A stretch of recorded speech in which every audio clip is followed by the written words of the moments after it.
संजीवराजेंच्या घरी आयकर विभागाचे पथक, चौकशी चालू।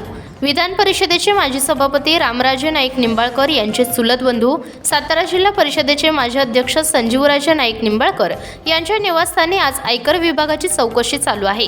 संजीवराजे आणि रघुनाथराजे निंबाळकर यांचे निवासस्थान असलेल्या जय विला आणि सरोज विला या ठिकाणी आज सकाळी 6 वाजता आयकर विभागाचे पथक दाखल झाले।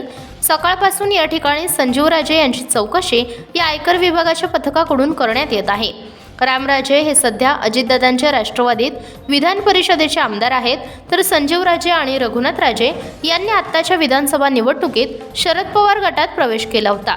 परंतु सध्या संजीवराजे हे पुन्हा अजितदादांच्या गटात प्रवेश करणार असल्याच्या चर्चा सुरू असतानाच आज आयकर विभागाने टाकलेल्या या छाप्याने सध्या जिल्ह्यात खळबळ माजली आहे।